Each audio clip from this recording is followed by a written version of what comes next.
हम सबके सामने, पूरे देश के सामने हम सबको दिख रही है, जिसमें हमें, आपको, हम सबको एक ऐसा संघर्ष करना पड़ रहा है कि अपने ही कार्यालय में घुसने के लिए सुबह से जद्दोजहद करनी पड़ रही है। बार बार राहुल गांधी जी को बुलाया जा रहा है, घंटों उनसे बात की जा रही है, और जो माहौल नई दिल्ली का बना दिया है भारतीय जनता पार्टी ने, उससे सरकार डरी हुई दिख रही है कि कहीं कांग्रेस के कार्यकर्ता उन्हें दिख जाए, उनको उनसे डर लगता है।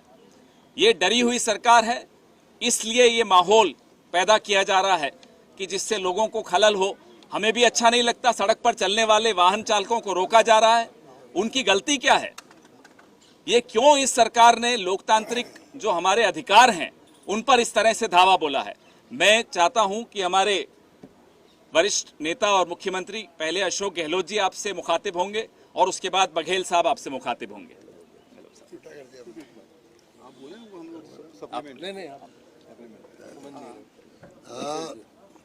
अभी आपने सुना पवन जी जो कहा, ये पहली बार देख रहे हैं कि दिल्ली की सड़कों में कोई चल नहीं सकता, राहगीर भी।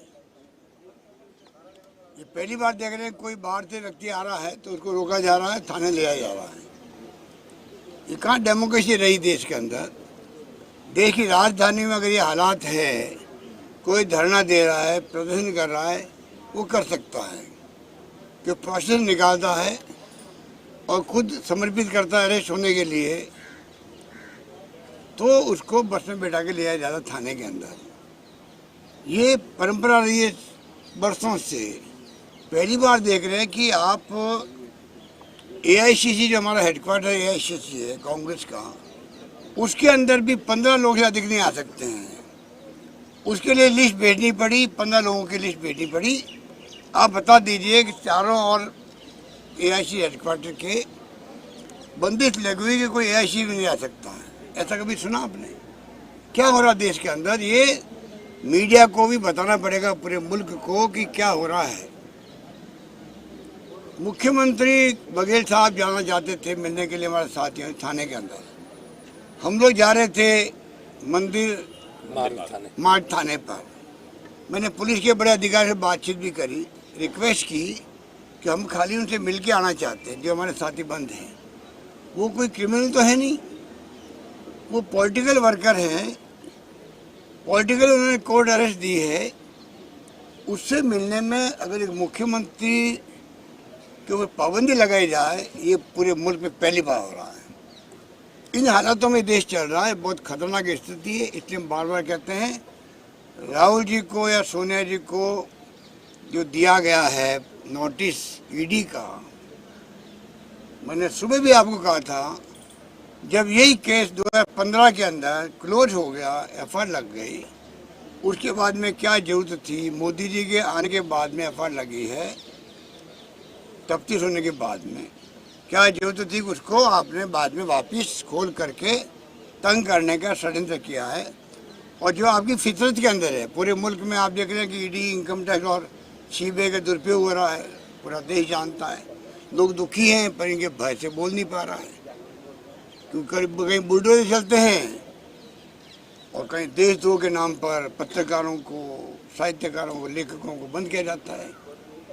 तो लोग बोलने से डरते हैं। उद्यमी हो चाहे व्यापारी, की क्या हिम्मत है वो बोल सकता है? उसके तो इनकम टैक्स वाला कल पहुंच जाएंगे। हालात बड़े गंभीर है, ये हमें समझना पड़ेगा। आज हम लोग क्यों आए हैं?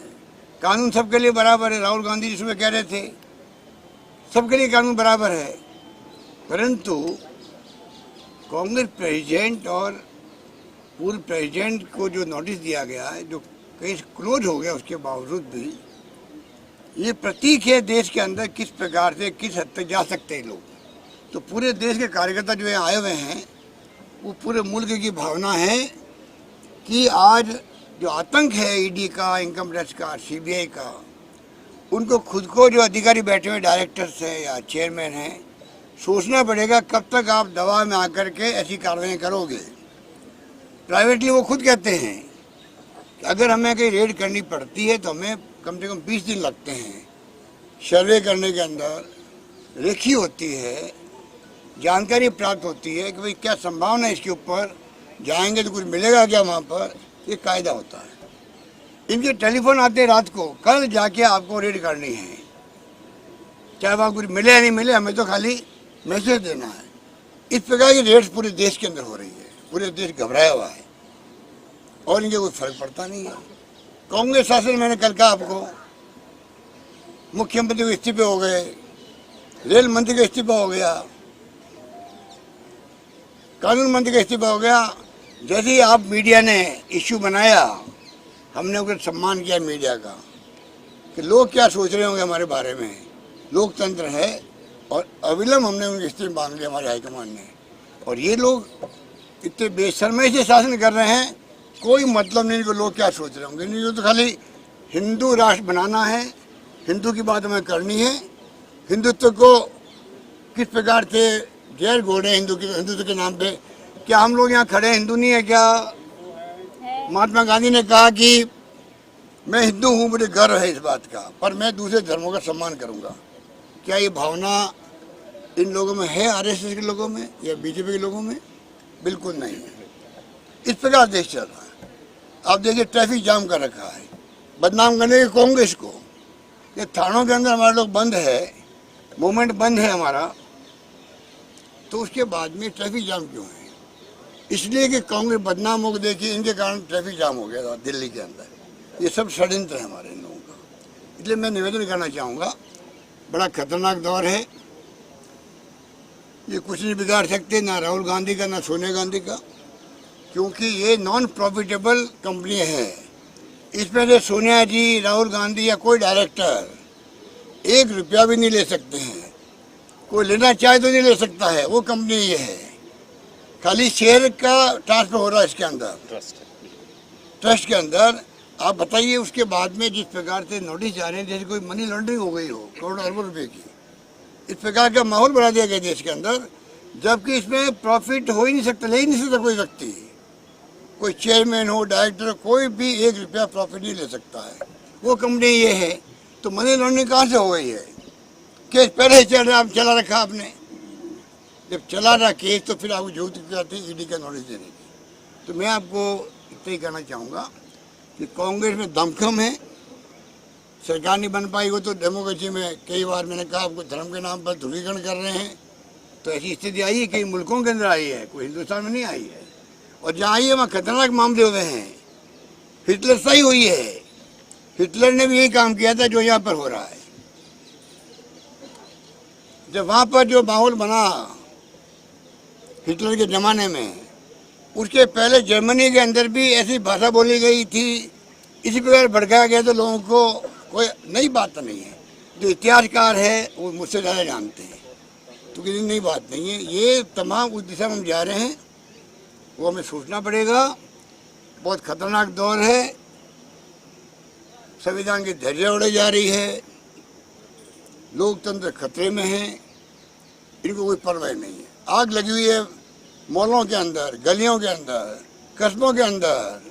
इतना तनाव हो गया हिंदू मुसलमान के बीच में, इनके द्वारा किया गया, वो जानबूझ के किया गया है। वो खतरनाक खेल है वो। कितने लोग बेचारे परेशान जी रहे होंगे, कोई सोच सकते हैं? लोग 2 लोग तो मारे गए अलग बात है, कितने लोग मारे जा रहे होंगे, कितने मर रहे होंगे, दिल के अंदर आग लगी हुई होगी, घबराहट होगी, इनको नहीं मालूम है, ना चिंता है इनको है। ये माहौल कभी डेमोक्रेसी में होता है क्या? अरे बार प्रेम से रहो। हम प्रधानमंत्री से अपील करते हैं बार बार, कल तो मैंने विनती की है, मांग करना तो अलग बात है कि मांग करते आप अपील कीजिए देशवासियों को शांति सद्भाव भाईचारे की। आप अपील कीजिए कि मैं किसी कीमत पर बर्दाश्त नहीं करूँगा हिंसा को, वो तो होती मांग। मैंने प्रार्थना की, कल प्रधानमंत्री से विनम्र निवेदन किया, कृपा करके जो हालात बन गए देश के अंदर ये खतरनाक है। कल राहुल गांधी ने जो कहा था लंदन में कि केरोसिन छिड़क दिया गया है, आप सोच सकते हो उसके मायने क्या है? चिंगारी कहीं लगी नहीं, आग लगी नहीं। उसको मैंने एक्सप्लेन किया कि आप कृपा करके, ऐसा माहौल बन गया है, उसके लिए प्रधानमंत्री मैं निवेदन करता हूँ हाथ जोड़ के आपसे, आप आगे आइए, क्योंकि आज आपने हिंदुत्व के नाम पर अपना वर्चस्व कायम कर दिया देश के अंदर, चुनाव इसलिए जीत रहे हो आप, तो आप कम से कम देश को बचाओ, आपकी जिम्मेवारी है। उसके लिए आपको आगे आना पड़ेगा और देशवासियों को सम्मिलित करना पड़ेगा कि प्रेम से भाईचारे से रहो और मैं किसी कीमत पर हिंसा को बर्दाश्त नहीं करूंगा। ये कहने भी देश के प्रधानमंत्री जी को, गृह मंत्री को शर्म आ रही है। इससे बड़ी दुर्भाग्य की बात क्या हो सकती है। हालात बड़े गंभीर हैं। मैं उम्मीद करता हूँ कि देश का मीडिया दबाव में रह गया है, गोदी मीडिया की छाप लगी उसके ऊपर, मालिक लोग घबराए हुए हैं। उनको कब इनकम टैक्स आ जाए, ईडी आ जाए, सीबीआई कोई पता नहीं है। हमें मालूम है बातों को, घबराया हुआ है। पर घबराहट कब तक रखोगे, कब तक घबराहट रखोगे भाई। देश के अंदर जैसे राजनीति में कार्यकर्ता होता है, उसी प्रकार आपकी जिम्मेदारी बहुत बड़ी जिम्मेदारी होती है। ये चौथा स्तंभ है, इसलिए आप उठ खड़े हो, सही को सही को, गलत को गलत को। ये आप करेंगे तो मैं समझता हूँ कि इतिहास में आपका नाम भी लिखा जाएगा उस ढंग से, वरना इतिहास माफ मीडिया को भी नहीं करेगा। धन्यवाद। एक सेकंड पहले बघेल साहब हो जाए। कल से दिल्ली में जिस प्रकार से हालात बने हैं, एआईसीसी को चारों तरफ से घेर लिया गया है। कोई कार्यकर्ता, कोई नेता, कोई पदाधिकारी न यहाँ आ सकता न जा सकता। पुलिस के रहमो करम पे है, चारों तरफ बैरिकेडिंग कर दी गई, छावनी बना दिया गया है। और जिस प्रकार से कल हमारे सीनियर लीडरों के साथ दुर्व्यवहार किया गया, आज भी हमारे नेताओं को घसीट कर बसों में ठूसा गया। हम लोग थाना मिलने जाना चाह रहे थे, उसको जाने नहीं दिया गया। गहलोत साहब भी जा रहे थे, उसे भी जाने नहीं दिया गया। मुकुल वासनिक जी, मनीष चतरथ जी के साथ मैं बदरपुर थाने जा रहा था। यहाँ से 10 किलोमीटर बाद मुझे रोका गया कि आप थाना नहीं जा सकते, वहाँ हालात बिगड़ सकते हैं। मैं कहा अपने नेताओं से मिलने जा रहा हूँ, मैं किसी पब्लिक से मिलने जा रहा हूँ। उनकी हालत क्या है, उनको खाना चाय नाश्ता मिला कि नहीं मिला है, ये जानने, उसके हाल चाल जानने के लिए मैं जा रहा था। और मुझे पायलटिंग करके कौन ले गया? दिल्ली पुलिस यहीं से ले गया।